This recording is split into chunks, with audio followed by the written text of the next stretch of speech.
Parce que on peut saisir la Cour sous différentes étiquettes.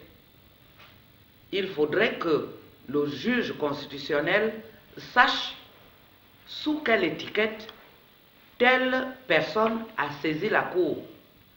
Et cette étiquette détermine la portée, c'est-à-dire l'étendue du pouvoir du requérant.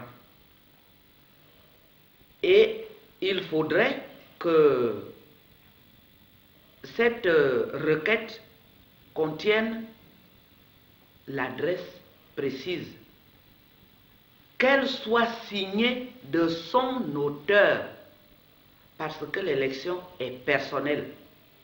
C'est la personne qui a vécu les faits qui doit se décider en son âme et conscience à saisir la Cour constitutionnelle, parce qu'elle est la plus à même à apporter à la Cour les éclairages nécessaires. Et aussi parce que le législateur a prévu qu'à la Cour constitutionnelle, il n'y a pas la représentativité.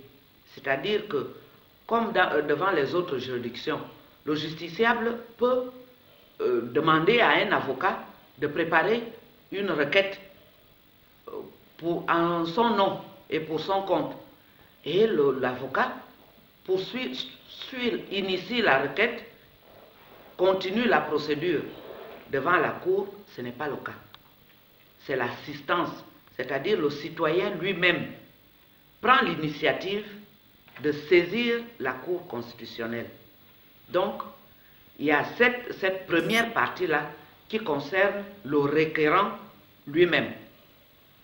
Il faudrait qu'il mentionne toutes ces formalités-là. Ensuite, il doit dire que ma requête est dirigée contre X qui a été déclaré élu et je conteste justement son élection. Donc, le nom du candidat dont l'élection est contestée doit être clairement indiqué avec la précision qu'il conteste l'élection de ce dernier. Ce n'est pas le simple fait de citer le nom du candidat qui, bon, est supposé avoir été déclaré élu. Non, il faut préciser que c'est le candidat déclaré élu et je conteste son élection. Parce que le législateur ne veut pas qu'on saisisse la Cour pour contester, par exemple, les opérations électorales en vrac. Comme ça, non. On doit viser à remettre en cause l'élection d'un candidat. Et ensuite, maintenant, le législateur poursuit en indiquant que les pièces utiles, parce que la requête doit être motivée, il faudrait que dans la requête, le requérant indique les moyens qu'il soulève.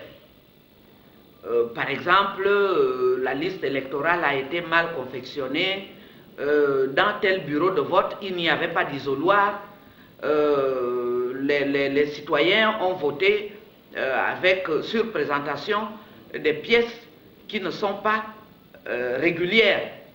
Voici un exemple de moyens.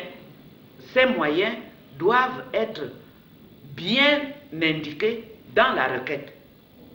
Et ensuite, les preuves de ce que le citoyen a exposé dans sa requête, tout au moins l'essentiel de ces preuves-là doit être joint à la requête. Ce n'est pas que vous déposez la requête aujourd'hui et puis vous dites dans 3 jours ou bien lorsque la Cour va me convoquer, je vais amener les pièces. Non, parce que une fois que le dossier est enregistré au greffe, nous avons aussi des délais pour communiquer la requête au défendeur. Alors, si on ne sait pas qui a été déclaré élu, il y a une série de noms indiqués comme ça